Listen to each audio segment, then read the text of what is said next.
All right, everybody, welcome back into Inside the Game podcast. You are a soccer nation. Have such a deep appreciation for hyper-local, community-based, lower-level soccer. There's going to be millions of fans over here that want to watch and consume as much football as they can. What you are doing is important. And this is all about, like I said, spreading the gospel. It takes a village, right? No, I just really appreciate being on here and you being able to provide this platform for, us and all those people grinding away at the lower leagues, just trying to make great things happen. So I really appreciate you and you guys know what you're doing.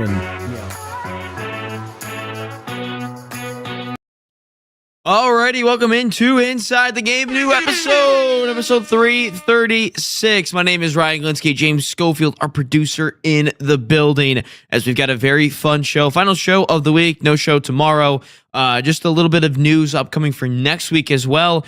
We were supposed to have an interview today. However, we rescheduled that one today. Coach could not make it in today. He will be in next Wednesday. We do have a handful of college coaches that will be on the show next week. So looking forward to that. If you can stay tuned to our social media pages, and we will on our Instagram.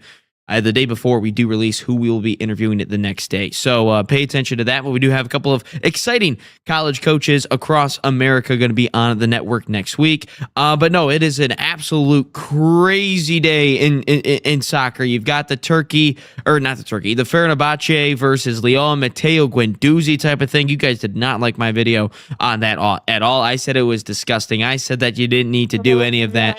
But I think it was gross. Hey, he's probably going to get a suspension anyway. Someone asked, like, well, you're going to suspend him, but not Argentina. Well, Brady's already got suspended. So I don't know why anyone is complaining about that. Let's throw up that rundown real quick. James, boom, there you go. Craziness in the Champions League. We talked about Matteo Guendouzi and what he did yesterday. The Champions League draw actually is today as well. We'll see who's in the pots and all that fun stuff. The Liverpool roster makes absolutely zero sense. I do not know why the amount of attackers that they have compared to no midfielders and defenders, it makes zero sense anyway. And then Kevin Sullivan on a tear again. He's got 12 goals in his last, I think it's 20 games or what it is now, but no, 12 goals in assists, 12 goal contributions. And then anyway, but make sure you guys smash that like button if you have not already. Subscribe if you have not already. And again, if you got any thoughts about anything in the chat, make sure you guys get into the chat as well. And we would love to hear from you guys and what your thoughts are about anything going on. Champions League, Matteo Guendouzi, whatever it is, because it was absolutely crazy yesterday.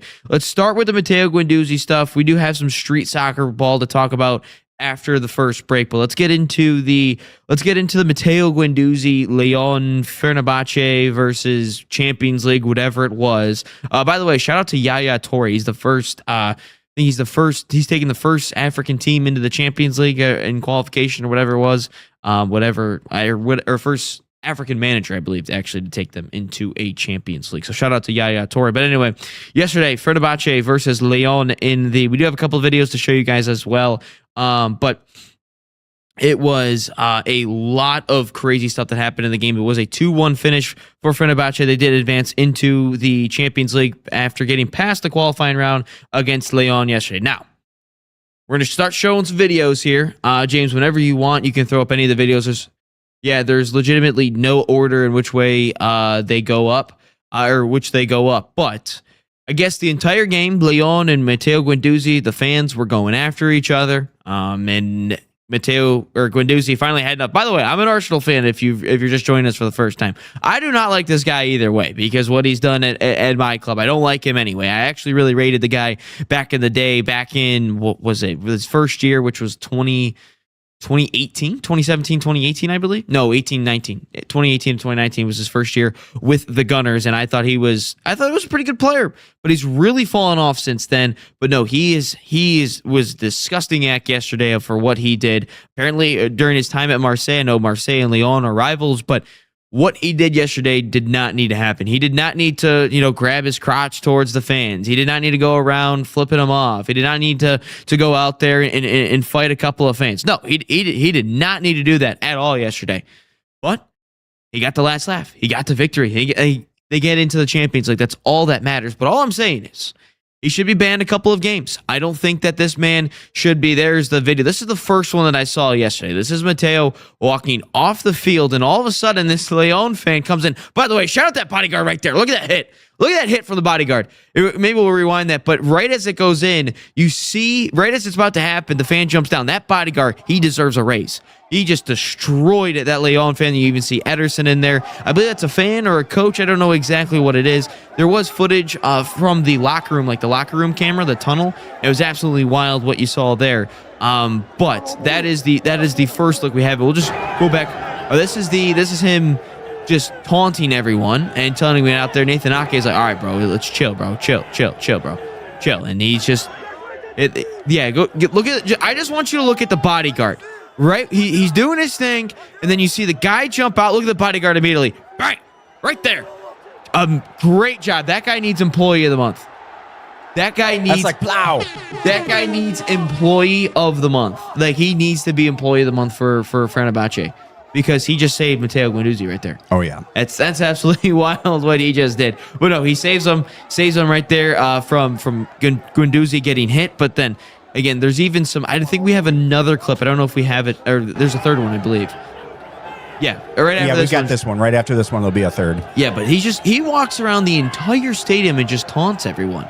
Just after, like, he just walks around, he just jumping up and down as Ake is like, all right, bro, chill. As this fan tried to jump out there. There was even a point in the game where they scored and he like taunted the fans, and they even like moved the barricade to like close to on the field. It was absolutely crazy what this guy was doing. Yeah, this is a better angle right there. Look at that. Look at that from the bodyguard. Shout out that bodyguard right there. Look at him. He just gets out there and just jumps him. And then he pushes him out of the way. Shout out that bodyguard, by the way. Absolutely shout out that guy. Should be employee of the month.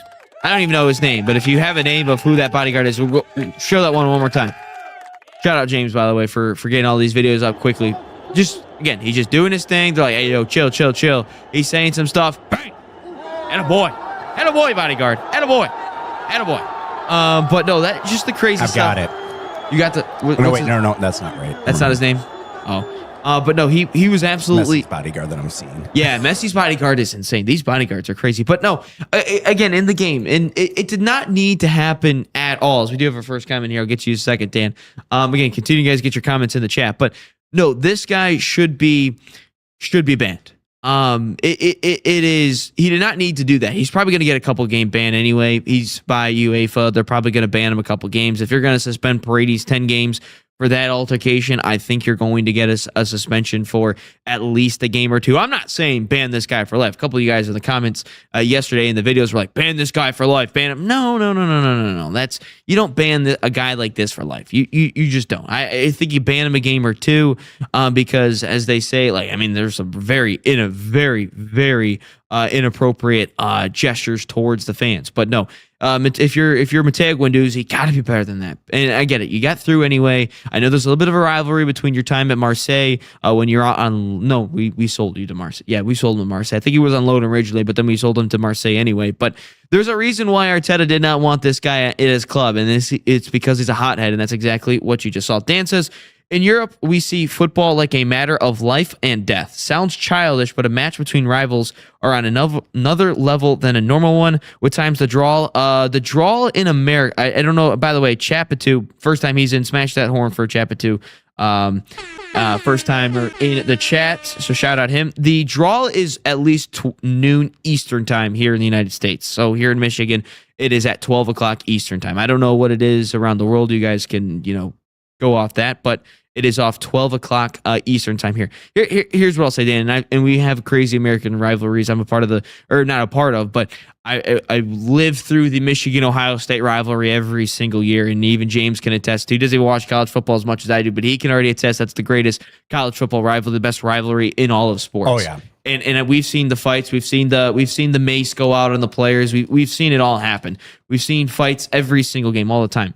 But the thing is if you fight, you get suspended, because at the end of the day, you're there to play a sport. You're not there to fight one another. In theory, it's a dog fight, or in theory, we're out there to be in a battle. But in reality, if you fight someone, you are getting suspended. And this guy yesterday Guendouzi, no need for all this stuff. grabbing his junk, flipping everyone off, even in the middle of the game, flipping off the fans. That could have easily been a yellow card or even a red card based on what the referee wanted to do. But all I'm saying is there's no need to do any of that. I watched the Arsenal-Tottenham rivalry. We don't see any of that. I watched the Liverpool-Everton. Don't see that. See some pushing and shoving after the fact, after the game, like you saw the last time at Goodison Park a couple of years ago when Everton essentially knocked Liverpool out of the title race that day in Jurgen Klopp's last trip to the Goodison Park in his last year. And I understand it's a rivalry. This happens all the time. Real Madrid, Barcelona, you don't see what happened yesterday in any of those other rivalries. You just don't. Like, I understand, Dan, what you're saying. Guendouzi played for Marseille in France in the past, and when he played in France versus Marseille versus Lyon are tough matches even between. I get it. I get that happens all the time. I understand it. But what he did yesterday crossed the line. That crossed the line yesterday. You do not need to do that. You do not need to do that at all. And the fans are also in the wrong too. Don't get me wrong. And the fans probably remember him at the Marseille days. I understand it. The fans are also in the wrong. I'm not saying Guendouzi is the only one wrong here. I think the fans are also in the wrong as well. We're going towards any chance towards himself or towards Guendouzi and his family. That's not needed either. But both sides are not right here.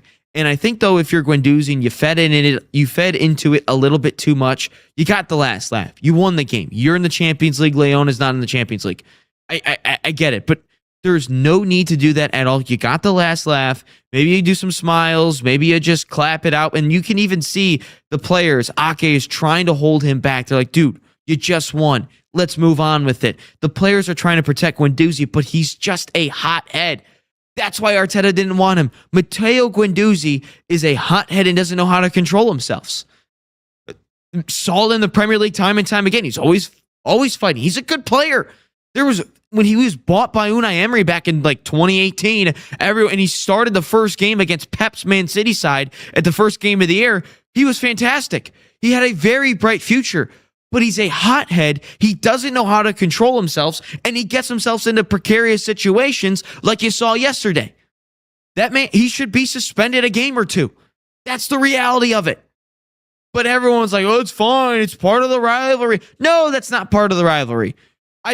I witness rivalries all the time in America. I witness rivalries all the time with Arsenal versus Tottenham. None of that happens.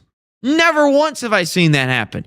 Maybe back in the day, the 80s, 90s, 70s, or early 2000s, maybe that happened. But since I've been watching soccer, that's never happened. I've never seen that transpire in a Premier League game. I haven't. So both sides are at fault here, but Guendouzi, you're the player. You are the player in this situation. You've got to be the calmer one. Fans are fans. Fans are short for fanatics. And fans are crazy, especially European soccer fans. I've never seen anything like it. The only thing that is a fraction of what it is SEC football fans. That's college football fans. That's it. But Guendouzi, you are not in the right here. You don't need to do that. And Chapitou brings up a good point here. To be fair, the fans of Lyon were making fun of his wife and kids. Again, you don't have to overreact like that. They're just words. You don't have to overreact like that. I understand it's your family. You got the last laugh. But to just continue to egg on the fans and egg on the fans and egg on the fans, what do you think's going to happen? When you consistently poke the bear, you poke the fans of Lyon. They just lost. They just got knocked out of Champions League football. And Lyon, there really isn't much publicity outside of PSG. Lyon, Montpellier has fallen off a cliff since Olivier Giroud joined Arsenal and left that club. But Lyon, that was the best chance for Lyon to make some money and really make some headway in the Champions League. But they lost it. But when you continue to egg on the fans and egg on the fans and egg on the fans, what do you think is going to happen? You can't just be like, oh, well, I feel bad. Oh, no, I'm playing the victim here if I'm Guendouzi. I didn't know this was going to happen. Well, when you constantly grab your junk and flip off the fans and constantly tell them, come out here, what do you think's going to happen? There is security there to hold back the fans, but when you constantly say, come on, to a fan base that just lost at home to go into the Champions League, a heartbreaking match, 2-1 in a close match where they could have had opportunities to win that game, and you constantly do this, what do you think's going to happen? Be smarter, Guendouzi. You're an older player now, mid-20s to late 20s. You're not the same 19-year-old that was running around the Emirates with his head cut off. Be better, man. Be better. Dan says the player will receive ban for sure, despite probably Leon fans bully him or swear at him to provoke such reaction. Yeah, no, I think the fans are in the wrong as well. I'm not saying Guendouzi is the only one at fault here. I think the fans are also in the wrong here, but I don't think you'll see anything from the fans in terms of a punishment because they're Leon fans. They were in their own building. Obviously, there's no room for it at all. I don't think any fan base should call out a player's family, especially wife and children. I don't think anyone should do that at all. And I think that those fans should face some sort of punishment.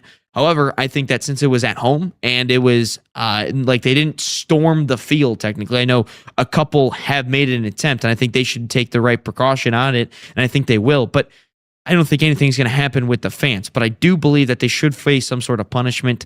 Those types of fans, maybe Leon, the club, they face some sort of punishment for what the fans did. Again, I don't believe that Guendouzi is the only one at fault here.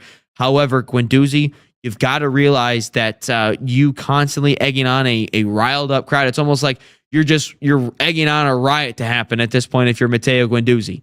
And no, he should face at least a couple game suspension. I don't believe it should be more than 2. It could be 2, but I think it will realistically be 1. And yeah, I think that's what ultimately should happen. James, I haven't got your reaction from this at all. What did you think should happen here? Obviously suspension. Flat out. Mm-hmm. Just the craziness. Like, yeah, that's right where I'm at. Is definitely along those lines. A couple games for sure. At least a couple games. Chapter 2. Do you think what he did was worse than Paredes in the World Cup final? It's a very good question.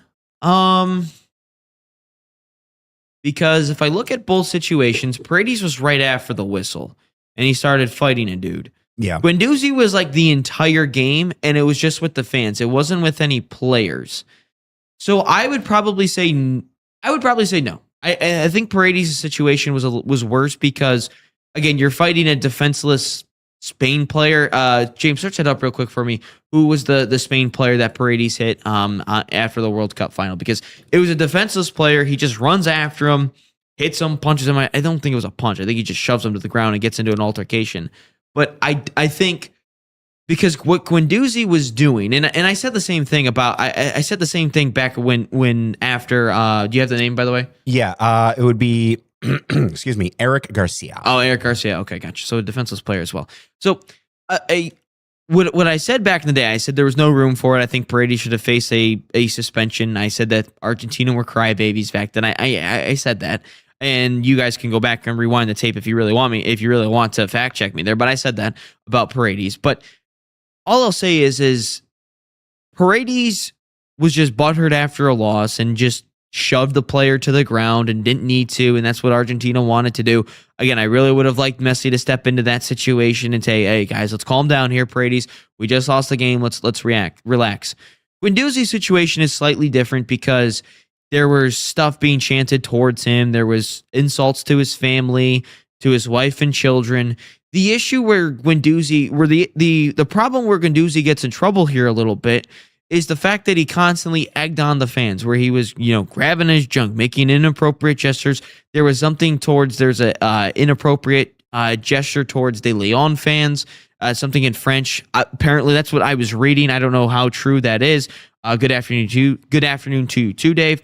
So I would say the Paredes situation is much worse than what we saw here today, than what Paredes did. But I think that Guendouzi isn't some wrong. Again, I don't know. Maybe Garcia, maybe some Spanish players said something to Paredes. I don't know. We don't know the exact scenario, but I think the way that it looks, at least from the outside looking in, the Paredes situation is much worse than the Guendouzi situation that we saw yesterday. By the way, that's a great comment. By the way, Chappa too. I really like that comparison there. Dan says, I remember in the 90s, Eric Cantona, Manchester United star at the time, even kick a fan from stand with a karate kick. It's on YouTube? Is it really? I've never heard of that. Love that. I do recall though the gosh, what was his name? Eden Hazard and the ball boy kid back in, it was probably like 2013, 2014. I'm going to search that up real quick, just as I've never seen that. Kung Fu kick, and immediately You type in Eric Cantona, the first thing you see is Kung Fu Kick. Let's see it here. I don't know if we can show. I highly doubt we can show it on the stream here. Okay. No way. Okay, he gets the foul here. Now Cantona again. He's another hothead. He's like, isn't he like an actor now? Cantona? I don't remember. Okay, just continues to. You can see he's looking towards the crowd. The Manchester United players getting pissed off at the referee here. Man, the shorts were high back then. Back in the day. Damn, those are some clean United jerseys though. The black ones. Those are some clean ones. Okay, what's he doing here? That's Sir Alex Ferguson. Can we speed this up, please? Oh shit. Oh shit. Okay. Oh damn. Oh shit. Damn. Damn. He's still going. He is still going towards that fan. Damn.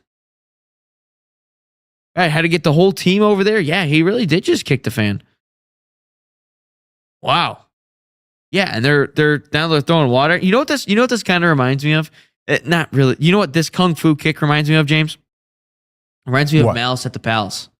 Okay. Again, I almost it reminds me of Malice at the Palace for sure. That's what that reminds me of. If you've ever seen Malice at the Palace, make sure you guys look it up after the show. It's Pistons versus Pacers. I think 2004, 2005, I believe. And it is, well, at the time it was Ron Artest, not Metal World Peace, which is his name now. Some Pistons fans were throwing beer cans at him, or beer bottles. Actually, they actually allowed glass bottles in the stadiums back in that Hell time. yeah. That's the reason why we don't have glass bottles anymore. No. In arenas. Give me all the glass bottles. Yeah, but he was just laying on the scorer's table, and they threw. He had a substantial suspension back then. Dude, James, can you search up what the Pacers suspension was for that after Malice at the Palace? Because it was like 50, 60 games for all those guys. Dan says Cantona was suspended 9 months. Manchester United forward Cantona received an infamous 8 to 9 month ban and a £30,000 Holy fine. shit. After yeah, that's what I'm saying. I'm sorry, I gotta use the language on that one, but damn. Launching a Kung Fu style kick at Crystal Palace fan on January 25th. Damn, 30,000. Let's see. We've got Artest got 86. Yep, that's it. That's by the way, for the people who do not watch the NBA, that is a full season. 82 games is a full season. Yeah. Jackson got 30. Jackson. Oh, Steven Jackson. Yeah, Steven Jackson got 30. Jermaine O'Neal 15. Initially it was 25, but they reduced it on appeal. Ben Wallace got 6. Anthony Johnson got 5. Reggie Miller, Chauncey, Derek Coleman, and Eldon Campbell all got 1 game for leaving the bench during the altercation. Yeah. So dude, I would have loved to see what that Pistons and Pacers roster was what it was the game after. That would have been so funny. Like, oh my God, what's this guy? Yeah, we just pulled him off the street. We don't have any players. They're all suspended. No, and it's what movie was that? That was like The Replacements or whatever for the football. They're all suspended. They're all suspended. We got to bring someone else in. Could you imagine like watching like a whole Argentina game and like Paredes, DePaul, Messi, and all that just get suspended? Yeah. And then the World Cup, and it's like, who is this team? Yeah, we just pulled them off the street. Like, this is Jack. Yeah. So this is your team. This is who you know. This is Jack. This is Dave. You guys are only going to meet each other one time because after this one game, everyone comes back. Yeah. But for this one game, you're gonna have some fun with it. You're gonna have some fame. But this is the one game. Make the most of it. All of a sudden, this one random dude that no one's ever heard of drops 80 points. That'd be absolutely wild. Oh my gosh. Let's see here. Chapatu says, laugh my ass off. Same with Maradona. He knocked someone out with his knee. Really, you guys? I am not hearing about all this soccer hardcore. Dave says 8-month ban and a 20,000 fine from the FA, then a 2-week prison sentence that was turned to 100 and something hours community service for who? That's what Cantona had. Maradona, what is it? Knee somebody? Maradona knocks someone out with his knee. Okay, knocks out someone with. Please be on YouTube. I really hope it's on YouTube. Okay. Let's see here. Oh, he was in Barcelona. Best fight in football history. Maradona. Okay. Let's see here. Maradona goes to the ground. Oh, no. Okay, slide tackle here. Oh, what is... Oh, that's a dangerous tackle. Oh, damn! Oh, shit! Oh, my God! I probably have seen this. We're at a Ryan Glinsky watch party right now, folks. Yeah, Ryan Glinsky reacts. Oh my God. That's insane.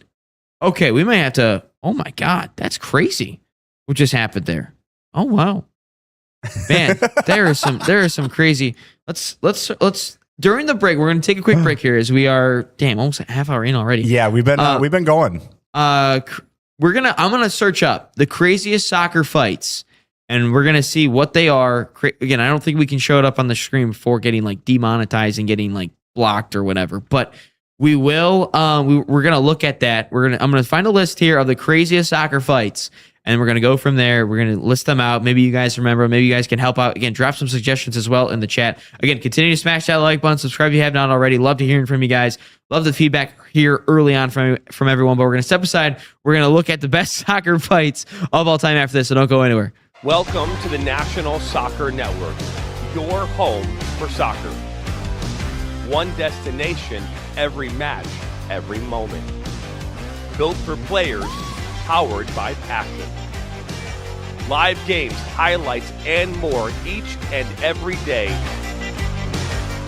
Only on the National Soccer Network.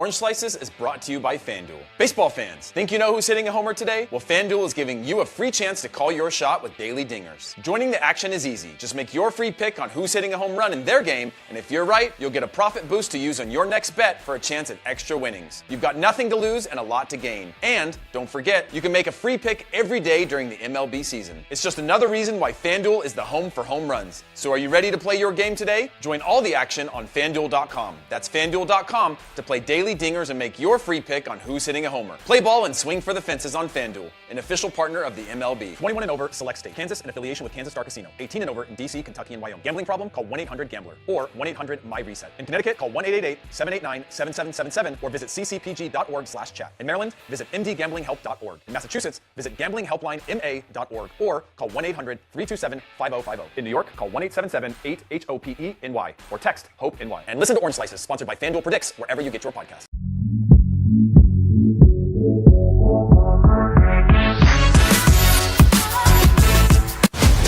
West Coast Goalkeeping, America's largest goalkeeper outfitter. Built by keepers, worn by pros. Made for keepers who live to stop everything.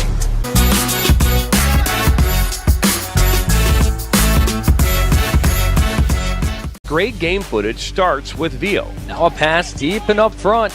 With NSN, we can transfer your Veo footage into a professional broadcast. Elevate your Veo experience today. Call 248-525-2083. Opportunity and a shot and a goal! The National Soccer Network, your home for soccer. All right, welcome back into Inside the Game. My name is Ryan Glinsky, James Schofield, our producer here as well in our PMG studios. Again, continue to smash that like button. Subscribe if you have not already. Let's continue to hear your thoughts about the Matteo Guendouzi stuff, if he should have any suspensions, any of that fun stuff. So let's see here. We do have a couple comments coming in. Dave says, we did talk about the replacements. Dave says, but with the replacements, they are funny and quirky characteristics and show the true meaning of teamwork and friendship. Oh, So, Dave already has a suggestion here, which is actually in the list that I just saw. Duncan Ferguson's headbutt. He stayed on the field and was handed a 12 game ban from the SFA, then convicted for 44 days in prison. Oh my God. Damn. I really see, James, in America, in like American sports, no one goes to jail, do they? Like after fights? Not usually. Usually we just let the league handle everything internally, I think. Yeah. But the other thing too, though, is like, I don't know, is it different in other countries? Because here, like if there's an assault or something, the other person has to press charges in order for them to actually take action. So I don't know if maybe it's different. Maybe other countries by default, like if you assault somebody, it's a crime unless, you know, they don't have to press charges. I don't know. Yeah, because I've never seen anyone go to jail. No. I've never seen that. But anyway, this list that I found here, number 5 is actually the headbutt. Or wait. Is that the same one? Duncan Ferguson headbutt. This is the... no, this is different. This is a different one. Dion Dublin plants a headbutt on Robbie Savage back in March 2003 at Villa Park. This is funny. This is funny though. Dion Dublin scored a superb 45 goals with his head. However, he likely regretted none of them as much as the one inflicted in the second City derby of 2003. as he headbutts. There's even a video here too. It's just like, there's just a little bit of a skirmish. And then all of a sudden, after a dirty challenge, and then all of a sudden a little skirmish here. And then you just headbutt. This isn't like a Zidane headbutt either. This is like straight to the dome. Like, this is straight to the head. This isn't anything like, anything where he actually like hits him straight in the chest. This goes straight to the head. This one number 4 again. These are like all like English so far that I've seen in the majority of this one. Says serves you right for Muscat. I don't know what that means. Warnick's blade has the last laughed. It says here, notorious Australian troublemaker Kevin Muscat was the key aggressor in this one. As for a spell, his wrath put on the game for a complete descent of carnage going into the break goalless. The Millwall man took frustrations from a frantic game out on Chirpy Blades goalkeeper Paddy Kenny. Fighting in the tunnel saw Kenny with a big blown up head where someone has headbutted him, and an alleged Millwall player with a full water bottle thumping people. Okay, so there's a fight in the locker room. In the tunnel there. The third one is Maradona, by the way, that we just talked about with Bilbao, where he just destroyed that guy.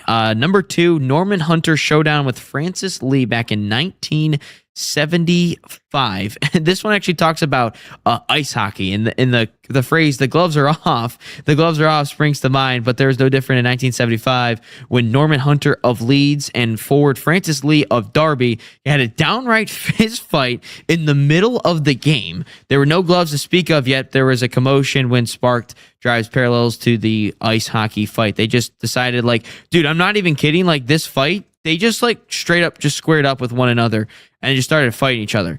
Like, this looks like it should have been a hockey fight, but they just got up and just started fighting each other like in a boxing match. Never seen anything like that.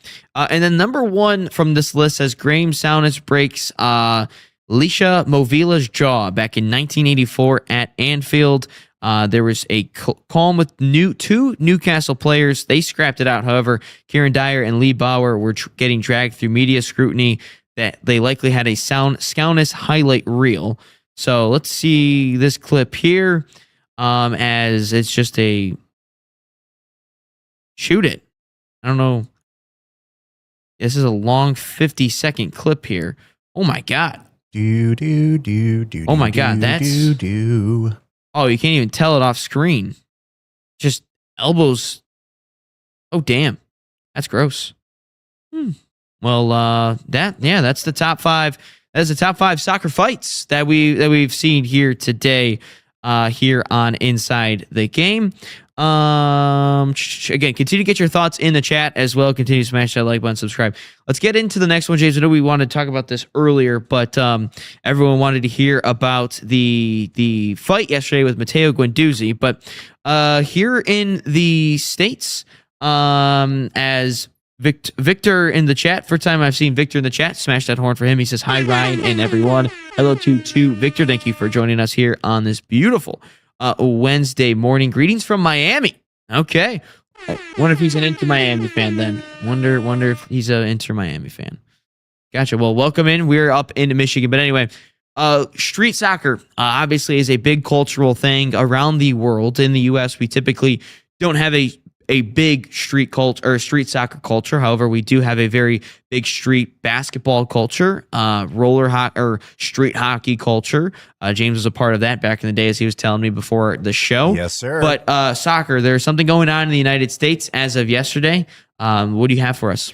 Yeah. So I was up late last night, my typical insomnia-induced stupor, watching just random stuff on TV. And Shark Tank came on, just a random clip from Shark Tank. And it was this guy looking for funding to basically take a concept that he's already been doing and turn it into a full-fledged league. And the league is Street FC. So this is pretty cool. Like, you're talking about that street culture or street ball culture around the world. And here, we do have hockey. We have basketball. We have pickup, and it's not street, but we do have pickup games of football. I've even seen some like flag football I've even seen on the street. Can't really play football on the street. Well, flag football you could. I mean, fair. But yeah, so two-hand touch. So I've even seen two-hand touch or flag football. So it's like we do have street ball culture here. It's just not soccer. And so I was just thinking about it, and we've been having these conversations ever since the World Cup, you and I, and obviously everybody here watching, about really what can we do to really get soccer to be a premier sport here in America. We were talking about funding and all these good things, and just the overall popularity of it and the perception of it. I mean, this right here, to me, it's an awesome solution. Street FC right here, it's a street ball kind of thing. It's a pickup game kind of mentality. They're in 11 states right now already. They're California, Colorado, Georgia, Maryland, Massachusetts, Minnesota, Missouri, Nevada, New York, Pennsylvania, Texas, and Washington, right? And it's super simple concept. You sign up for a membership. It's almost like a membership to the Y kind of thing. It's like $35-ish a month. You can play as many games as you want. You sign up, you RSVP. The rules obviously are a little bit different. It's street style. So they're only on hard surfaces. It's an hour-long game or session. Each game, though, is 4 minutes long instead. You play as many games as you can during that 1 hour session. So it's almost like bowling in a way, where you pay for you pay for the time, not necessarily for the game. The games end after 4 minutes, are only 3 goals, and you've got 5 players on the team. And you don't have a goalkeeper or anything like that. Like, red cards are decided as well. They still do have the red cards where you can get suspended for a game or canceled your RSVP and all that. What if you get into a stuff. fight? How long are you suspended there? Right. Yeah. So a typical red card, they actually have it set up. If you're a subscriber, you're removed from any upcoming games, and you're unable to RSVP for 5 days. So you cannot play for 5 days. So it's kind of fun. The goals are only 4x6. Which would be feet here, of course, because we're here in the U.S. Field size is about 55 feet wide. Makes sense. And then you're using a size 5 street soccer ball. Yeah. So little modification, but I think that this, like right here again, because we do have a street culture here of games. How many basketball players talk about coming up? The Bronx. Yeah, Carmelo. right. Exactly. Like the School of Hard Knocks, right? That's where a lot of our athletes say, like, I grew up, even baseball. I grew up, playing catch in the backyard with my dad, right? Just having that mentality and that culture of that, just pick up kind of game mentality that we have here. I think that this is going to be awesome if they get this, and he did get funding. So if he can actually get this league going, I think that this is going to be a really big step towards making soccer an actual sport here in the U.S. Yeah, no, I think this is a great idea. Because if you look at, again, James and I, we've been talking about this during the World Cup. There is certain things that we would love to see about about America after. Again, I see a couple comments in chat. We'll get to them in a second. But there was a couple things that we wanted to see after the World Cup. We wanted to see America move by. One of them was finding billionaires to invest in soccer. Technically, we did get that, but not for the U.S. Yeah, not where we wanted it to go. Bezos. Yeah, where Jeff Bezos. My package is late, and you're not even helping us here. Facts. Hey, maybe Elon Musk could do something for us. Maybe he can save the day. But one of them was to get the billionaires to invest in the game of soccer. Yeah. Bezos did that, just not here in America. Another thing was creating that soccer culture. And street soccer, like you just mentioned, with street hockey, street football, street basketball, we have a culture in it. We just don't have street soccer. Right. And if you go to any of the big nations around the world, Germany, Spain, Brazil, Argentina, England, I'm sure it's not as promoted, but I can definitely feel like they probably have it. And even in France as well. We need a street soccer culture in America. Yeah. It's because what does it do? It just gets touches on the pause there. All it does is it just gets you touches on the ball. It gets you touches on the ball. It gets you to create some skill moves. How many players around the world, Ronaldo, Mesut Ozil has credited to street soccer for how good he is. Yeah. Street soccer is a part of a lot of great soccer players in history's game. Just ask any of them. Street soccer is a part of it. We don't have that in the U.S. And Street FC, that's what they're trying to do. And I think it's a fantastic idea. I get it. It's not as big, and we're trying to get to all 50 states, and they're at 11 right now, I think is what you said. Yeah, they're at 11. And this is just an app where you can meet up and find people. This is a perfect idea. And I know what U.S. Soccer has been funding street soccer pitches. I know there was a report that came out. There was a story that happened before the World Cup out of the news that they have been funding them and they've been trying to do it. But in order to grow as a soccer country, we need that street soccer culture. And I think this is a perfect idea. And in Street FC, this is a fantastic start to that and can start to create that movement. I don't know how many times we've played street soccer in like parking lots because we don't have a field, or like we've played soccer out in like actual soccer fields. And you got to hop the fences because it's always closed. Yeah, and you gotta sneak in, actually, you got to find a way to sneak in and do it. But there's in at least Metro Detroit, I don't think there is a single street soccer pitch, if that makes sense. Not Like, that I've seen, no. I don't think there's one at all. And I think this is a fantastic idea. I don't know. How are they funded? Are they funded by someone, or are they funded funded by themselves? I'm trying to remember who the guy is, because he's, he was what was his name? I can't remember his name, but he basically was an athlete for a while. Typical story, he was in early 20s, I think he blew out his knee or something. As they all do. Right? Yeah. I could have gone pro if I didn't blow out my knee. If I didn't just blow out my knee. Oh, man. We went to All-State that year. So yeah, it was something along those lines, and then he went into like sports broadcasting as well. Oh, shout out! Kind of grew up, so he kind of still grew up in the sports and everything. And then he saw this need and decided to start this kind of app in this community here. And that's what I like too, is that not only is this kind of tapping into what the world already kind of does, with street ball, but it taps into what our culture already has, which is a street sport related culture. We do have it. We just didn't have it for soccer. And then he also tied in other things too. You have different ratings that they can have. So they almost have like skill level ratings as well. You can rate yourself on your skill level, but they also have chill ratings, to where it's like, hey, you can kind of review, would you want to play with that person again? How that works out. And, so it kind of helps create that community. So it's like pickleball. In a way. So, I don't know if anyone's ever played pickleball, but playing pickleball, there's like an app, and you can it keeps your record and stuff. That's really what it is. But again, you got to think about it this way though. With soccer, we got to be able to tie it into stuff that us Americans are used to, and that we like, and that we're familiar with. So it's like I love that's a great kind of introduction to it, and that's what he saw. He saw that kind of need to have those pickup kind of games, and kind of to your point too, like bringing it.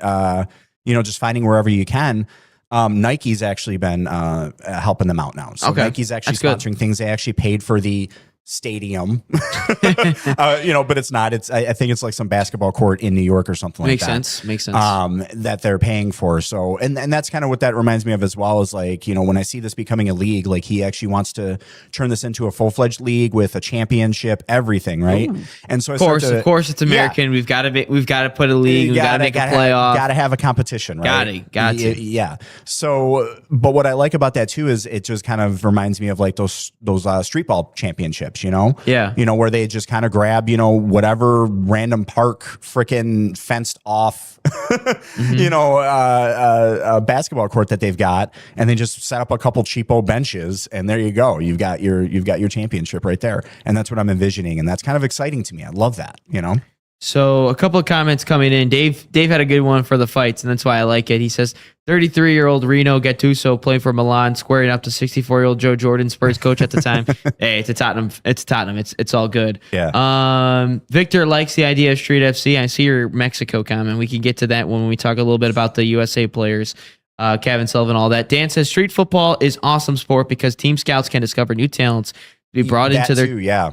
Even in my Romania, are pitches in cities and neighborhoods for kids to play for free. It's another thing. I imagine this is free. Oh yeah, no. So it's not free, and that's the other, to your point that we were talking about, like the pay to play thing, like everybody talking about this pay to play crap, right? Yeah. This right here, the first game's free, so it's typical. Hey kid, first one's free. Come on over. So you get your first game free. After that, you can do one of two ways. You can either pay for like pickup games. It's almost like a bowling league in a way. So so it's like pickup basketball. Yeah, so you got to pay for everything. $10, so it's like $10 for the for one game, or it's only $35 a month for the unlimited. So it's like I think about it this way. Yeah, there's a cost, but it's not as high. There's not as high of an entry as every other kind of gameplay. For the people, the Europeans in the chat, please let us know. I highly doubt you guys have to pay to. I mean, I know Dan said about Romania. I highly doubt you guys have to. You said it's free. I highly doubt you have to pay. So that's a little bit, that could be an issue. Also, Yeah, but I mean, I think about it this way though. Here in America, though, it kind of ties into that membership model that we're used to, like with Planet. I mean, it's like Planet Fitness. It's like they get you locked in on $10 a month, and it's then people don't even go and forget about it. And I think about it, $35 a month. That's like a membership to the Y or whatever here. And you can play as many games as you want. I mean, that's not bad. Because when you think about the other, kind of entry, I mean, it's only $420 for the year. That's not bad at all. Actually, yeah, exactly. That's not bad. I mean, my daughter's cheer, she just got into cheer right now. Her cheer is $200. Mm-hmm. So it's like it's not really that bad. So Dan says also handball can be played on these pitches. Pitches are made of artificial grass. It looks like on the photos and the renderings of the photos, it looks like that there's a lot of artificial grass pitches. I would assume here in Street FC. Victor says Kyle Martino and Dennis Crowley are the founders of Street FC. So Kyle Martino, there we go. He's heavily. I think he's a former U.S. men's national team player. At least I know he's heavily involved in USA soccer. There he is. Yeah, Kyle Martino. Yeah, that's who. That's who it was. I couldn't remember his name, but yeah, he's the one who's actually kind of spearheading this. Dave brings up a good point. I know Kyle's very involved in USA Soccer. Dave says, could they not set up multi-game courts, have soccer goals and basketball? And that's the issue, Dave, is if it's a designated basketball court, it's a designated basketball court. It's not going to turn into a soccer. They're not going to be like, okay, let's turn in soccer. Well, no, I mean, it's going to be basketball. That's what they're doing, though. It's going to be majority basketball. Yeah, it will be. But I mean, if you look at it, I mean, they're part of this little thing. You'll see they're actually sitting on basketball courts. That's the thing with this. And again, that's the thing with this concept. They're able to kind of just play it wherever. It should be coming up here in the. So I don't see any basketball courts. You'll see when it loops. It loops. Yeah. See, so you've got that looks like a basketball court. That right looks, there. Yeah. Okay. So they got basketball courts. I mean, straight up parking lots. They'll play wherever. And that's the other thing that I like about this is like, I mean, think about it. Soccer. It's literally a ball in a net. That's it. Yeah. You could theoretically play it wherever the frick you want. I mean, it's a Yeah. ball in a net. That's it. Oh, so I guess I was wrong on that. Yeah. Okay. I'll happily be wrong on that. It even looks like the nets are like in the ground there. That's kind of cool. Yeah. So I mean, and that's what I love about this too is like it can be anywhere. They can just pop up. Because I even see that with leagues, or with when they come up with a league, like their version of friendlies could literally just happen at any second. They could be like, hey, we're doing a friendly in 5 minutes. Yeah. True. And so a lot of those big European players said like, yeah, I'd run home, eat some fruit, and just go play soccer for hours. Like that's true. I mean, how awesome would that be to have that here? I would even play still if I could. I would play. I could still play, but I would play. I could still play. I don't know why I said if I could. Yeah, I would of course be the goalkeeper. I would of course be the goalkeeper if they had them here. But no, like we talked if they had it here in Metro Detroit. But again, you talk about it with all the athletes that America has, like. In basketball, how much do they just say credit playing pickup basketball, whether that's in an enclosed gym or out in the streets? Like there was I forget exactly the year, but there was supposedly back in the day, there was like 2 rappers that found like they picked like 5 NBA players to play like street basketball somewhere in the Bronx. I forget exactly but it got canceled. And like you could easily do that with like soccer. Now that is one thing that you can do to promote the game of soccer here in America, because that was supposed to break like records in terms of attendance and viewership. Like they were going to go on some like no-name network and like put the game somewhere. Like it was like LeBron versus Kobe. Yeah, it was supposed to be so we've got Rucker Park Celebrity, the legendary Rucker Park Celebrity basketball game. Who are the 2 coaches? Because there were 2 rappers. Let's see. So I know LeBron was a part of it. I know Kobe was a part of it. So here are the players. We've got LeBron James, Shaquille O'Neal, and Jay-Z. We're going to play against Carmelo Anthony, Yao Ming, and Fat Joe. Oh, so just 3v3. Yeah, it was going to be a 3v3. It was canceled because of the Northeast blackout of 2003. I remember that day. I remember the big blackout of 2003. Don't recall. Oh, it was great. It was great. My dad was telling me that we couldn't go swimming because we had to preserve our pool and boil the water.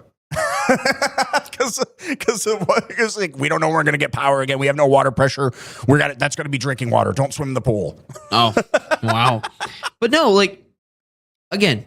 This helps USA Soccer so much. Like if we can do something like this, because this is all about promoting, This is gonna be street huge. soccer, getting touches on the ball. We've talked about it how many times with our development in the United States. It's backwards. We promote tactics and all that fun stuff at such a young age. Yeah. When in reality, it should just be about getting touches on the ball, playing the game of soccer, getting yourself introduced to the sport, and doing all those things. We don't care about tactics at the age of 8 or 9. In reality, the field when it really matters is 11v11, not 6v6 or 7v7, or when you get up in it's like 9v9. No, it's about 11v11, and this is a massive step. So shout out Kyle Martino. I think this is a perfect idea. Maybe we can get Kyle Martino to talk about Street FC in the podcast. That would be Can we get that? if we can get him on here, that'd be amazing. Can we do that? That'd be We sweet. could But like try. I like the whole I like it though, because it's not like word I'm looking. I said like a lot there. It's not scheduled. It's kind of just whenever you feel like it, drop everything and you can go. Like you don't have to man, I got this game today. Nah, if there's an opening, it's like, hey, let's go out there and play, man. And a lot of these kids can just pick up the phone, and everyone's on the phone anyway. Everything's an app nowadays. And that's what this is too. This is actually an app. So and you just again $35 a month is $420 for the year.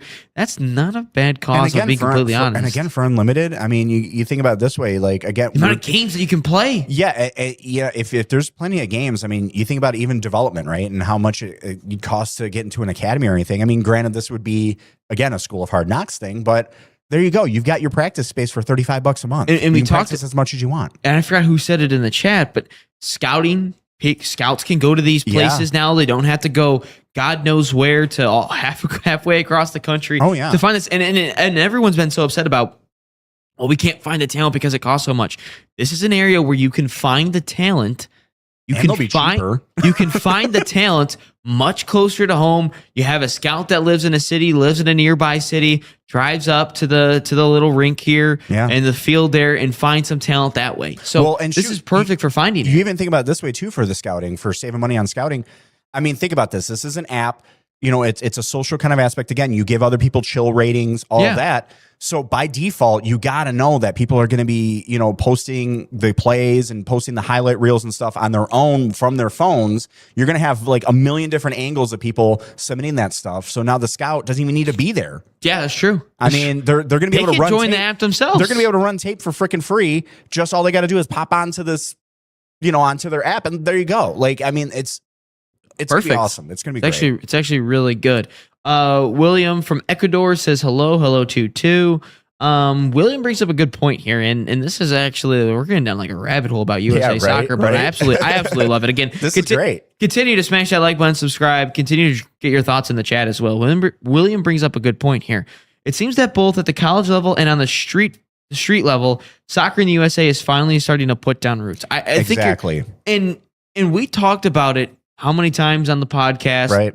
Whether it was me and my other host leading up to it, and James and I during the World Cup, like you will see the immediate effects of what this World Cup did on the game of soccer when we look at the MLS ratings, the MLS attendance, watching Premier League matches, Champions League matches all the way across the country.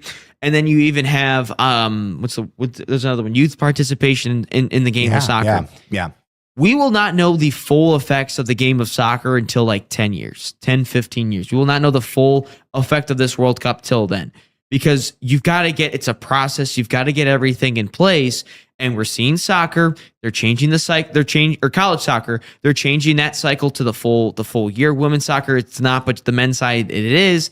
And then you have the MLS. They're changing their calendar format to the full European format. And then you now look at this with street soccer and how great this is becoming and how big it is already. You could already tell it's picking up some speed. So no, it is definitely starting to implement some roots. I think William is 100% correct here that it is starting to pick up some roots here.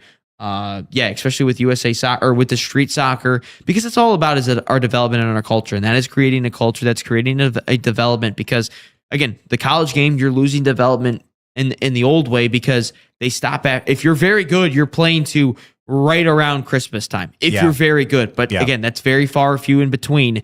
And after that, you don't play again until basically your USL2 or your UPSL season. So that's what it is. We're going to step aside here. We can continue this conversation if we want. Sounds like you guys are very into it. We This has can. been good. Or we can talk about the Liverpool situation, how I'm very confused about their roster construction. We can get into the Cav and Sullivan stuff. I know, I believe Victor had a very good point about, he says, yeah, I do support Inter Miami and the other MLS teams, but tonight I lost faith because Mexican clubs and Mexican teams are winning everything in CONCACAF time and time again. We can get into that as well if, Victor, you're still around. And a great show here today on Inside the Game. We'll step aside here for the final half hour of the show, so don't go anywhere. Inside the Game will continue. Great game footage starts with Veo. Now a pass deep and up front. With NSN, we can transfer your Veo footage into a professional broadcast. Elevate your Veo experience today. Call 248-525-2083. Opportunity and a shot and a goal! The National Soccer Network, your home for soccer.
Welcome back to Inside the Game, episode 336, final half hour here of the week. Again, no show tomorrow. We'll pick things back up on Monday. Back to our fully remaining normal schedule. We'll be going all out as normal, especially during the fall season. Again, my name is Ryan Glinsky, James Schofield, our producer in the building. And I actually was scrolling through Twitter here to see if there's any breaking news. And it's actually funny. Some Arsenal fans are talking about the whole Guendouzi thing and the exact same thing that I said to you guys. Coach SUT says, morning, just a little late. Hey, all good. That's all welcome in. We appreciate anyone that takes time out of their day to watch us ramble on about soccer and other sports. Obviously. Oh, and then when we come back on Monday, college football, it's officially week 1 of college football. We'll be back on Monday. So it's an absolute... it's exciting times here on Inside the Game podcast because all the sports are picking back up. You've got the Premier League, the Champions League, La Liga, the MLS seasons are in full swing. The USL Championship, that's going on right now. DCFC, second in the East. And now we got football, American football, getting back into college football. America. And the Lions, because on Mondays we might have some passionate rants about how the Detroit Lions did or didn't, or how well they did or didn't do well, depending on what the results are on Sunday. But anyway, but remember, on Monday we got to do the usual obligatory. This is our year, right? This is our year.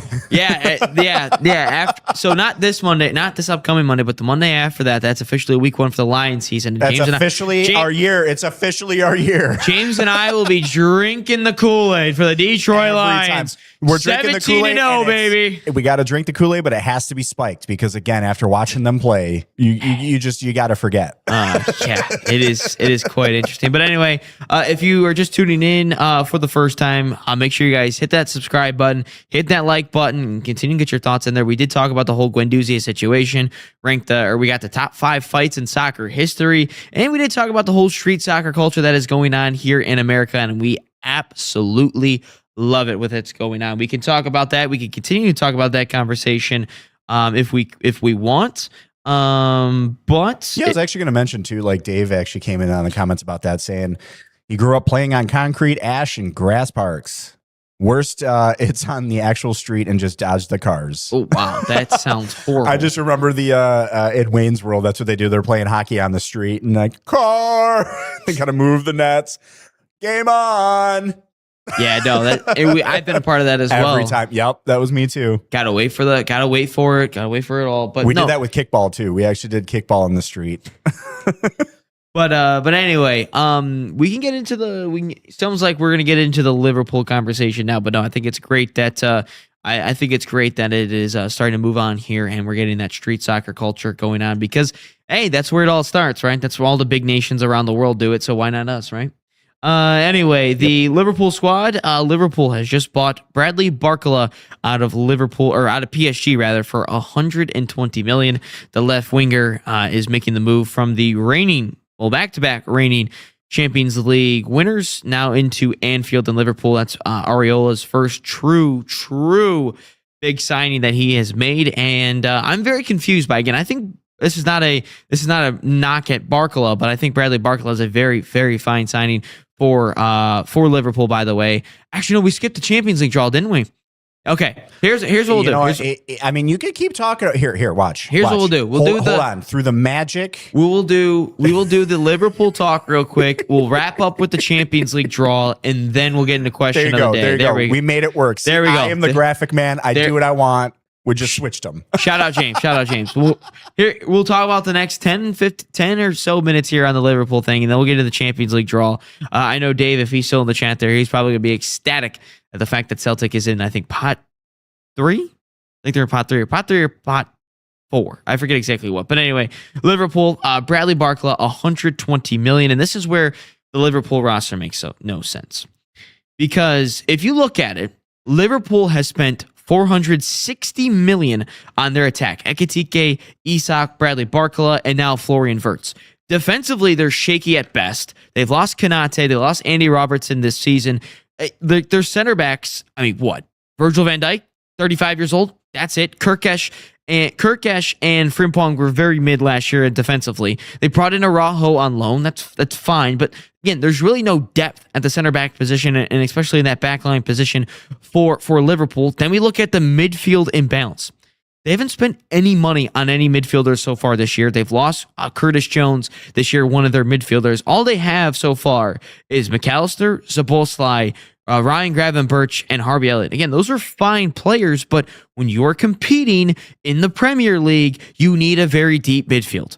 The attack is, you got Cody Gakpo and Chiesa behind there as well, and Victor Munoz. Again, fine attack, but what are we doing with the midfield and defensively, Liverpool? The roster construction for Liverpool makes zero sense to me. You've got no midfield depth at all. Your backline is in shambles. You expect 35-year-old Virgil van Dijk to go the distance this year? You expect him to do that, especially with all the added other competitions? You really expect Liverpool to do that? And then you look at the attack, $460 million spent on a very, very mid attack. Isak, Ekitike, Gakpo, and now you bring in Bradley Barcola, who, by the way, did not start for PSG all year. He was a bench player at best. So can he go the distance as well? We don't know. But this Liverpool roster construction is absurd to me, because you cannot compete at the Premier League level with this type of roster construction. No midfield depth, no backline depth. You were going to get eaten alive at the back. We saw it on match day 1 against Newcastle. 2 goals given up like that. They are leaking at the back. And I'm sorry, Virgil van Dijk, yeah, I'd feel a little bit better if this was like 8 years ago or 7 years ago with Virgil van Dijk, but he is leaking at the back. He's not leaking, but he is old. His legs aren't there anymore. You can't expect a 35-year-old Virgil van Dijk to carry the load for an entire 38 match day Premier League season. Unless all of a sudden they have academy graduates that we don't know about that they really think are going to really move the needle. They could go out and make a couple signings here, but there is no depth in the midfield or in the back line. Where's Jeff Bezos? Go find Bezos. Get some money for yourselves. But the depth in the roster construction of Liverpool makes zero sense to me. Makes absolutely zero sense to me. And I do not know exactly what they are doing here with this roster construction. And the reason is because they've had to sell all their best players over the years. Mane, gone to Bayern Munich because he couldn't re-sign him. Mo Salah couldn't re-sign. You know what Liverpool really is? Liverpool is what Arsene Wenger and Arsenal were when they bought the Emirates. They had to sell their players to make money because they couldn't re-sign them, because they had no money. but Liverpool has no money. If you look at their signings, they didn't break the bank for really any of these players besides you can look at a Virgil van Dijk. Fabinho was a pretty penny, but Fabinho was gone quickly. They lost the captain, Jordan Henderson, back in the day. Like, they had some horrible sells, and they were unable to replenish the squad. Ekitike has had a horrible Achilles injury. Do we really think Ekitike is going to come back strong? I really don't. So the construction of this Liverpool team still baffles me because I do not know what it's going to look like for a whole season. They could look good during the beginning of the season when they're playing 1 game a week, 2 games a week. If you really look at the 7 days there, they could look decent, but they've got no depth, no depth in the midfield, and no depth at the back line. Let's see here. Coach says Liverpool needs a true CDM, 2 center backs, and a wing back that can play both sides. He's 100% right because Kirkesh and Frimpong really weren't that good. They were very mid for what they had to spend. And if you look at it, McAllister, Szoboszlai, Harvey Elliott, Gravenberch, and you really believe 33-year-old Endo is going to create something? I don't really think so. Endo's going to do anything for you. But no, you just look at this team and there's no depth anywhere. And you could have spent that $120 million instead of a winger where you already have plenty of depth and plenty of players at. You could have used that $120 million on a couple of defenders, on a couple of center backs. It cost Arsenal $60 million on Nesri Konsa. You could have spent $60 million on Konsa earlier in the summer, but you didn't because you've got to buy wingers and buy forwards. I don't know why you got to do that.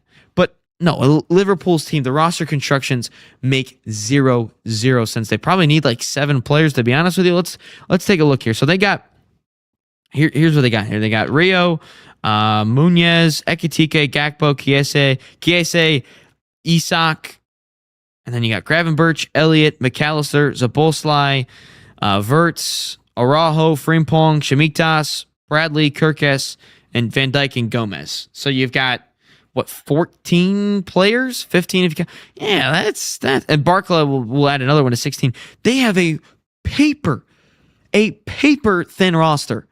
Liverpool has got no movement at all. They can't afford any injuries because the moment 2 or 3 players go down, they're cooked. They're absolutely cooked. They've got absolutely nothing. They've got no skin in the game at all. They've got nothing. They've got to really get this thing going. Let's go right into the Champions League draw as well.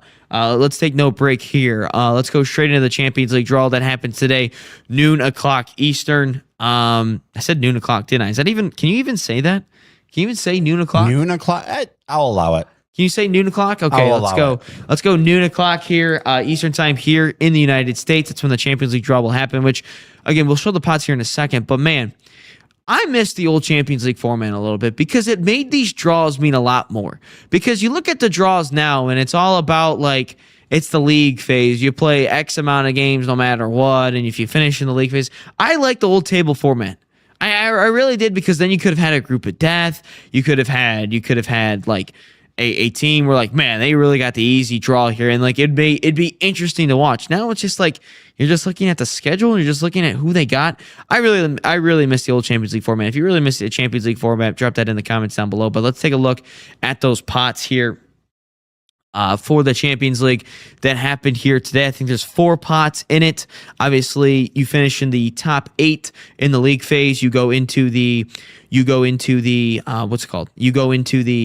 what's the word I'm looking for? You go into the final 8. So you go in the round of 16, you skip it, and then 9 through whatever, you go into the round of 16 or the round of 32, and you play in a little knockout there, and then you go after that, you just get knocked out of the Champions League, which, man, I really wish. And even the third place back in the day in the table, you're able to get into Europa League. But anyway, looking at the pots here, obviously you've got the Gunners. You got the Gunners in pot 1, as rightfully so.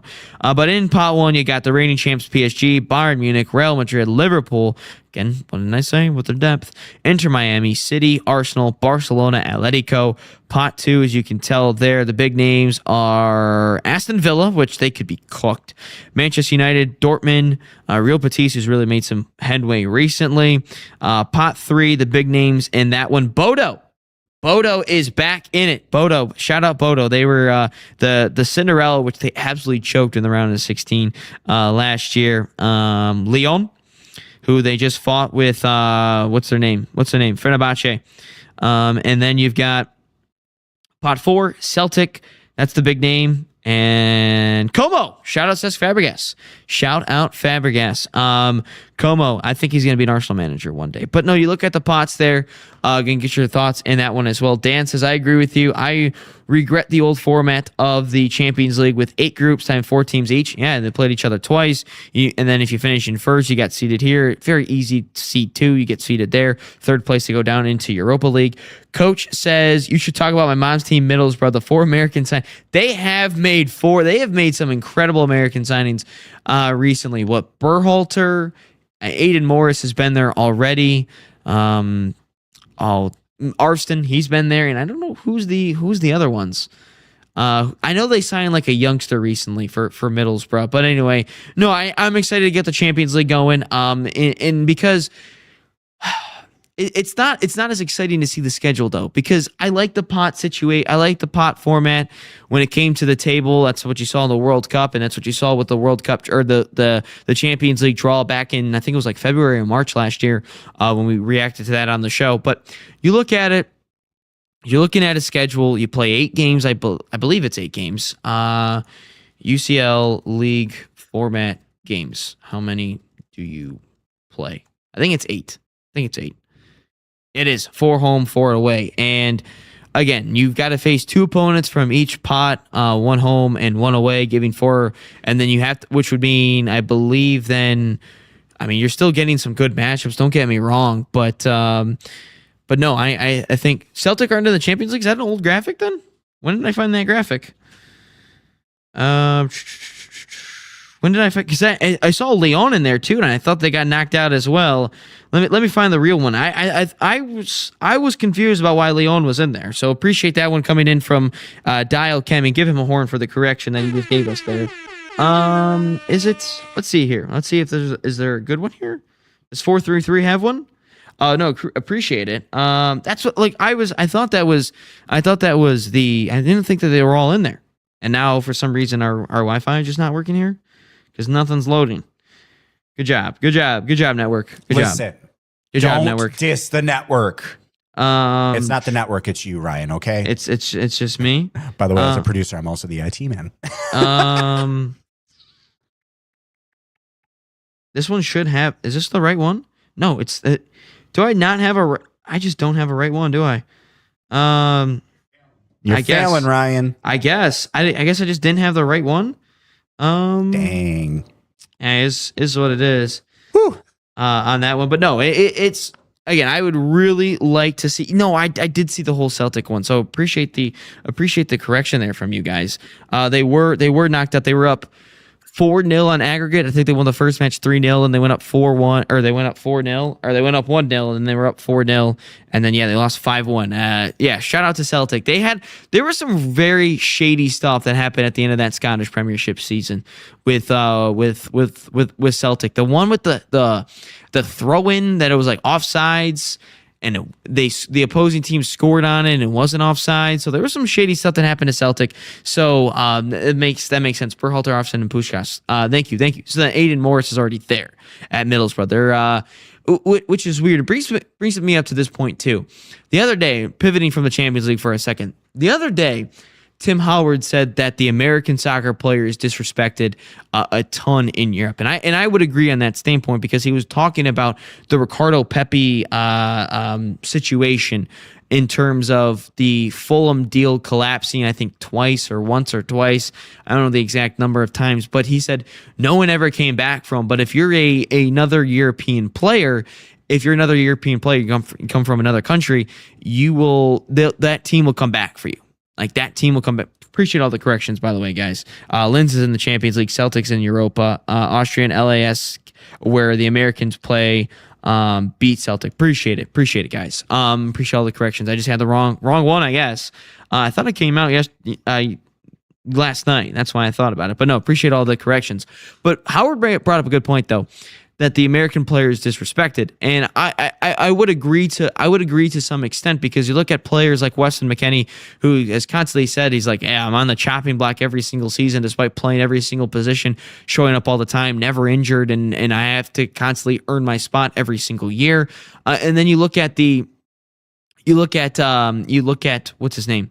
You look at the Middlesbrough players, and like Berhalter comes over. He's actually been to a decent start actually for Middlesbrough, and he was made like $2 million. It's like the European teams see the American players as cheap labor, basically, because you're able to go into the MLS sides who are really realistically don't have the money compared to those other teams. Look at Gozo only going for $15 million. Now, if Gozo was an English player and he was at 19, he'd probably go for like 60 million, 50 million, because he's a 19, but he's played in the MLS. He's an American. He went for 15 million. There's a reason for why he did that, or for why he went for that low price. And you look at Pepe, no one came back for him despite having a pretty good season over in the Dutch league. And I think the American player is disrespected a little bit. And I think that is simply due to the fact that the men's national team, the men's American players haven't really earned that respect to the rest of the world. Like, you look at Spain, they've won multiple World Cups that I've seen in my lifetime. Germany has won, Brazil's won how many? Argentina's won how many? England has the respect from people.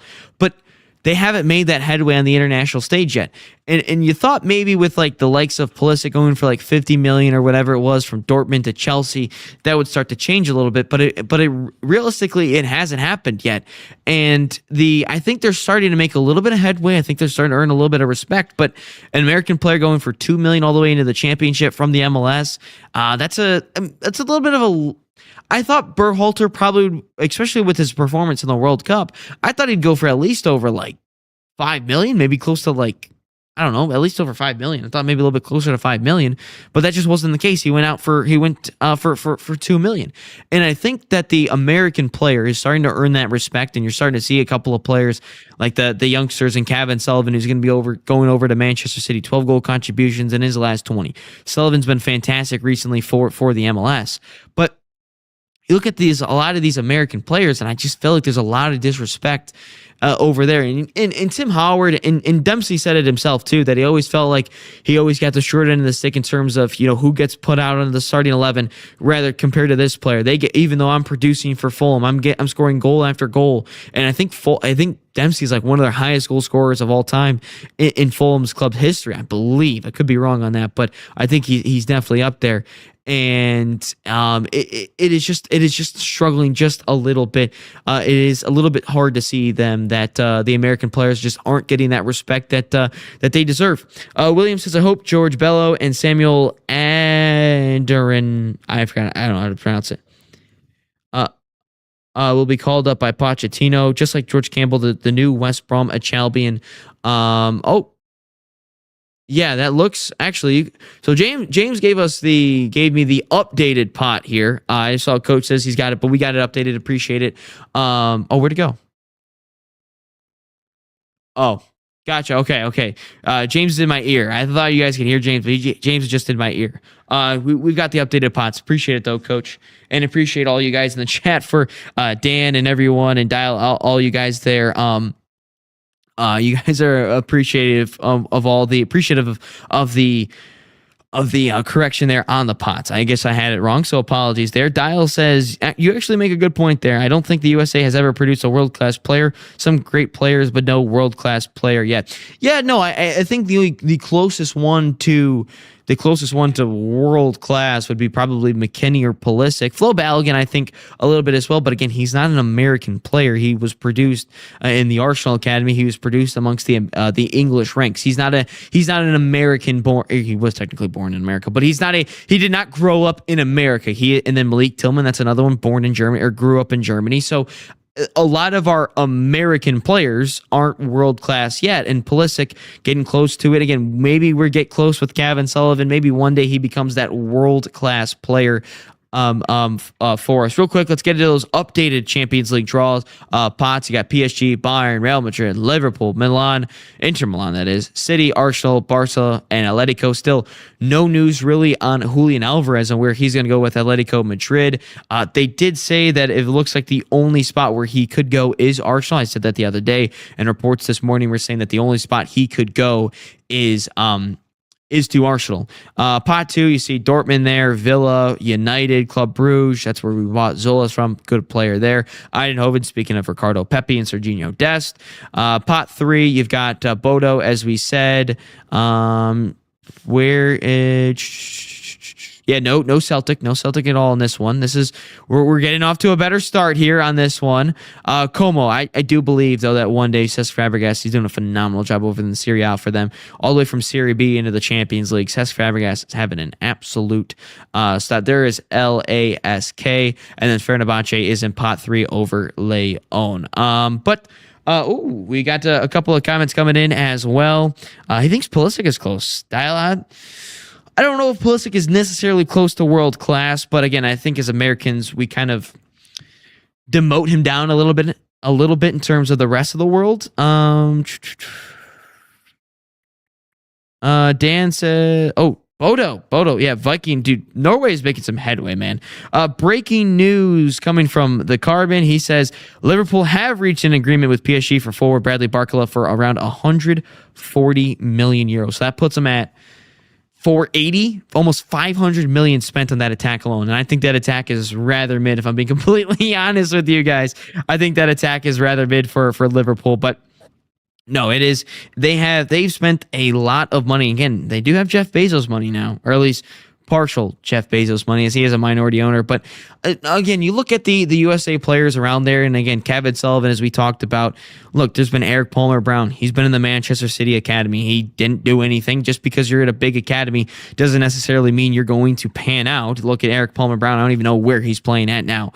But look at the youngsters that they have coming up right now, and look at Albert, who scored yesterday for Dortmund's, I think, under 23s, and he's, I think, 17 or 18 years old. I think Matthias Albert is going to be better than Kevin Sullivan. I think he is the better player of the two. That is not a knock at Kevin Sullivan. That is not to say Kevin Sullivan is going to struggle. But I do believe that Matthias Albert is going to be better than a Kevin Sullivan. I just do. I think where he's at right now. And if both of them pan out, man, that'd be pretty sweet. And then you look at Gozo, who just went over to Crystal Palace for 15 million.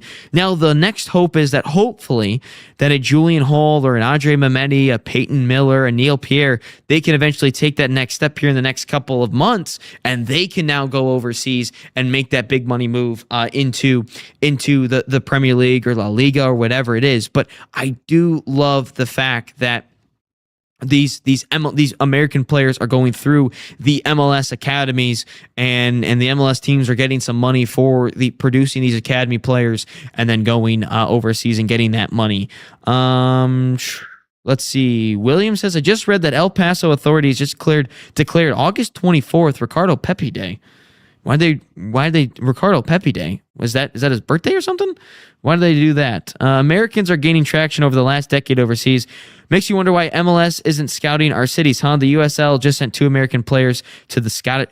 Hey, like I said yesterday, if you didn't watch the show yesterday, we talked about it. The USL pathway is a lot better than the MLS pathway. I know I just highlighted like 5 or 6 Americans right there that are in the MLS, in Sullivan and in Gozo and all those guys. But in realistically though, the USL gives more younger players more opportunities at a young age to get them to go overseas and to play at them much younger, because I think the USL clubs, obviously they don't have the money compared to the MLS monopoly that it is that it is here in America. Those USL clubs, they'd much rather sell those players. I think there was a Loudoun player that sold to Dortmund for like $750K or whatever it was a couple of years ago. You think about Dempsey, he made some way there. Bocanegra made some way. Tim Howard for sure.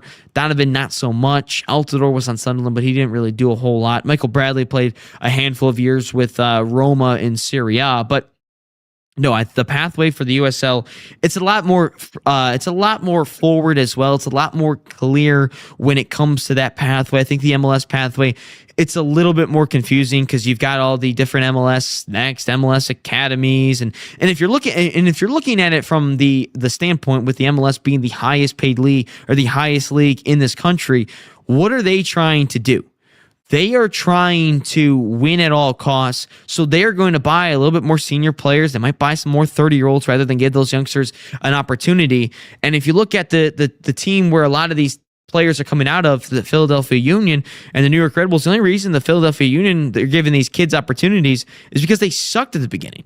And they're starting to make some way now. And then you then look at the New York Red Bulls. The only reason they're given an opportunity is because Michael Bradley has been giving you an opportunity and giving these youngsters an opportunity early. Mehmeti Hall, and there's another name, an outside back that I'm forgetting his name, but he's been very good. Coach says BVB builds young players to what Dortmund does with their youngsters, man. It's unbelievable what they do. You could make a starting 11 of Dortmund back in like the 2010s, and that team would have been a dynasty winning the Champions League time and time again. Haaland was, I know he wasn't necessarily developed at Dortmund, but he made his name there. You've got Royce, you've got Hummels, you've got Götze, you've got Lewandowski, Blaszczykowski, Piszczek, Jude Bellingham was there for a second.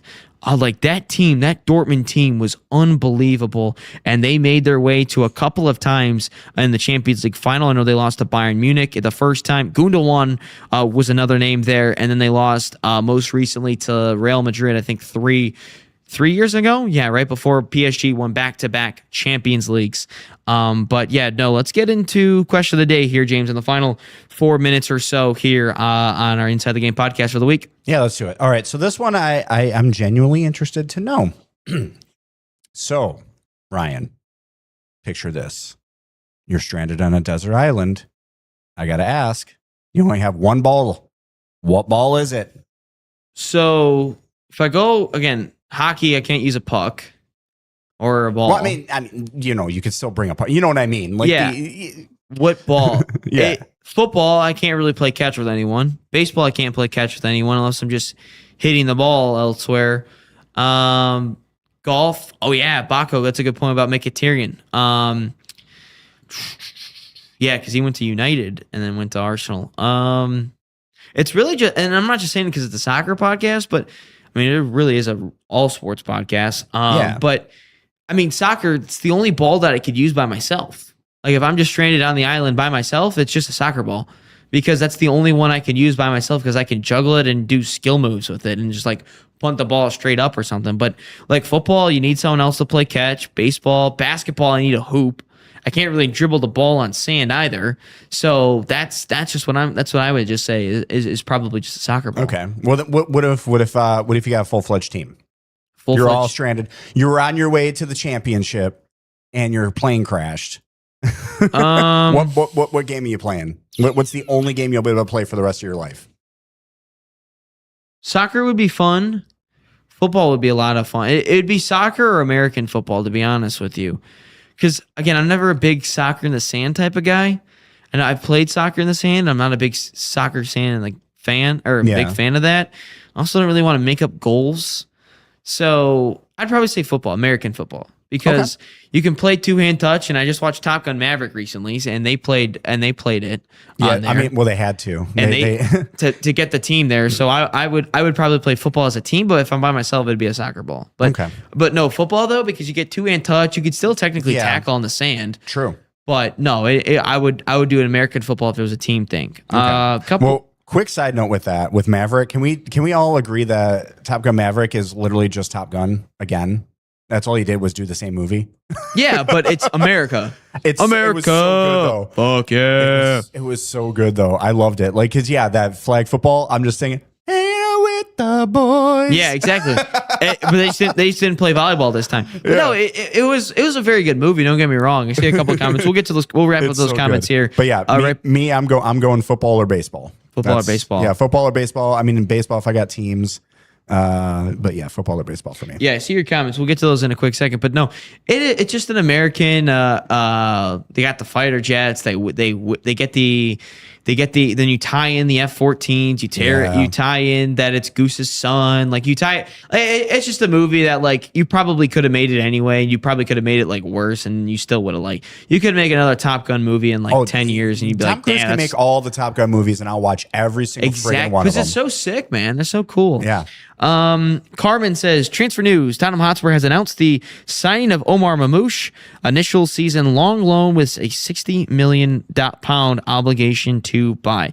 Again, we talked about that yesterday. It's a very fishy situation for what they are trying to buy, because they don't want to pay Frankfurt that extra 10 million, because if you sell Marmouche for over like 60 million or like 61 million, 65 million, whatever it is, you have to give Frankfurt another 10 million, because that's the clause that they're able to get him.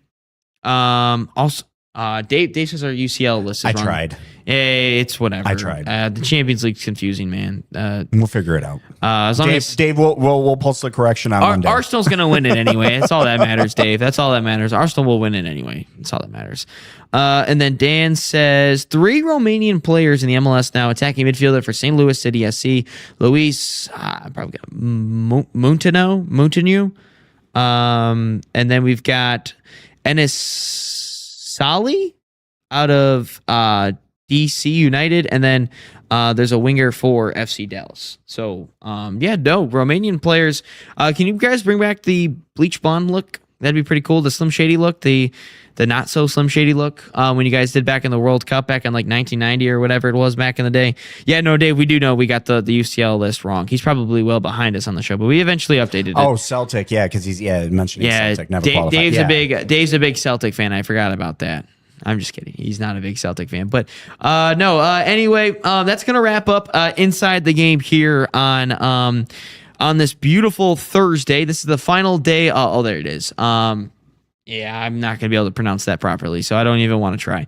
But again, appreciate the support again on the show. Again, we can't stress enough about how much you guys mean to us here on the show. Dan, Dave, Carmen with the breaking transfer news, Coach, Baco, William, Fabian Dial, who came in here today for the first time.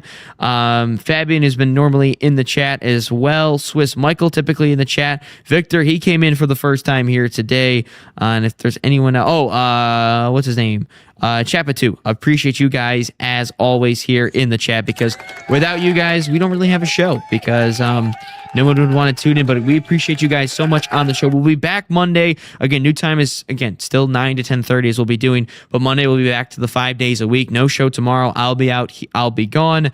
And then we've got to continue. The studio is just about wrapped up here fully, and we're so excited. Oh my gosh, about I'm so glad to not be doing it any. Don't get me wrong, I love our studio, but I also do not love all the setup that I've been having to do. Yeah, the members only will show you what the studio looks like. Yeah, we're gonna do it behind the scenes for members only. For members sure. only will do a behind the scenes on that. But again, please make sure you guys stay tuned into our social medias. National Soccer Network TV, I believe, is the name of our new National Soccer TV. National Soccer TV. Thank you. Is our new Instagram.